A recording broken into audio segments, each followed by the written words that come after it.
when I say fight for each other, y'all tell me something I want to hear. Fight for each other. Fight for each other. Fight for each other. Fight for each other. Fight for each other. Fight for each other. What are we? One tribe, one family, one heartbeat. A new era of Florida State football is underway.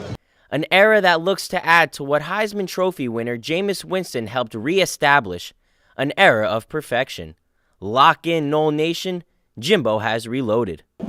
With the departure of 12 starters, the Garnet and Gold showcased new faces on both sides of the ball.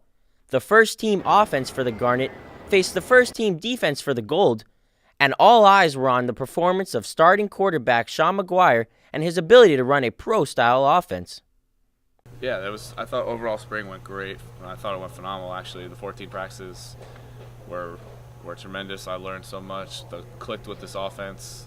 We've made tremendous strides from the first day of spring till now. McGuire showed both strengths and weaknesses, but the promising play of backups J.J. Cosentino and DeAndre Johnson should make things interesting this fall. J.J. and DeAndre took advantage of some nice opportunities, really grew. That's probably the best they've played all spring. Consistent, but still got to know what to do. I helped them out there a little bit on the field, so if you had one of them things you could talk in their ear a little bit, it helped. 6'1", 232-pound running back Jaquez Patrick proved it takes more than one man to get him down.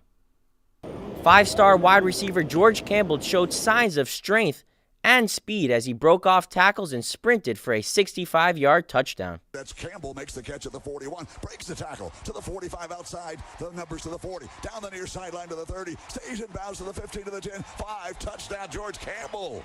Just talked about that true freshman a moment ago.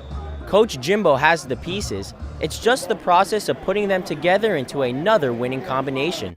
The upcoming season may be a work in progress, but Seminole fans are optimistic. For Seminole Showcase, I'm Spencer Allen. What's up?